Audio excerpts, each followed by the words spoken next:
A North Louisiana native achieves a major career accomplishment at a local news station in Shreveport during a time of discrimination in America.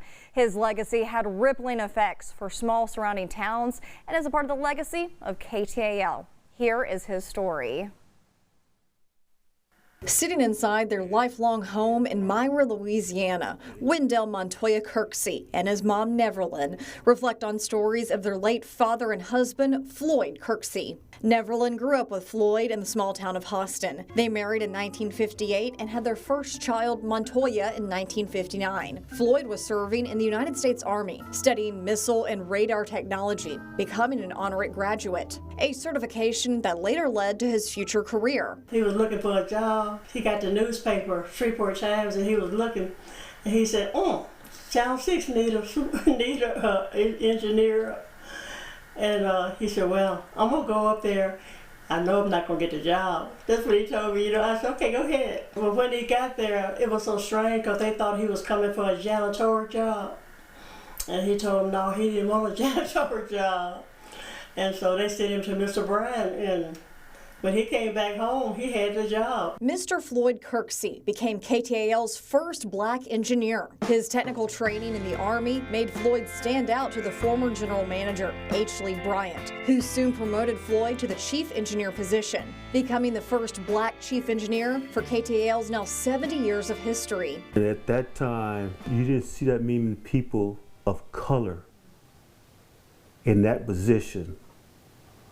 And so I really looked up towards him for that, that accomplishment. His career achievement happened in 1968, turbulent social and political times in American history, with racial injustice and the assassination of Dr. Martin Luther King Jr. Because we talk about 1968 and 69, 70, they kind of kept it on down low because he had a lot of whites working under him. Floyd was the engineer for the station's transmitter in Vivian. The Kirkseys remember many times he would be called in the middle of the night to go make repairs. Picture would go off the air. They would call Floyd. We can't get this picture back on there. We would time him because we were about 15 minutes from the transmitter. So by the time he got there, about 10 minutes later, the TV was on there. His reputation of reliability quickly grew. Everybody in the community, they was watching Channel 6 because they knew Floyd worked there, because they knew Floyd was a head man over there keeping it on the air. Floyd used his close connection to his hometown to establish its first Cub Scouts organization for local boys. The Kirkseys say that Mr. Bryant enjoyed Floyd so much that he made KTAL a sponsor of the Cub Scouts. And that was good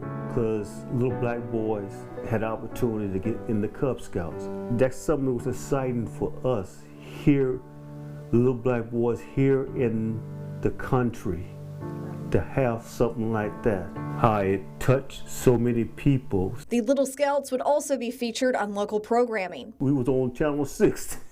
He helped us little boys to achieve, to better themselves. Montoya even followed his father's footsteps, years later in life becoming a video technician for KTAL. It continued with Floyd's granddaughter, Caroline Kirksey, who interned at KTAL in 2024. 3 generations proud to be part of the local news organization, a legacy that started with Floyd. Floyd Kirksey left a defining mark on his family, community, and a budding communications company now proudly telling his story. For Honoring Black History, I'm Alexandra Meacham. Oh, what an amazing story Floyd Kirksey leaves behind. I was so proud to tell his story.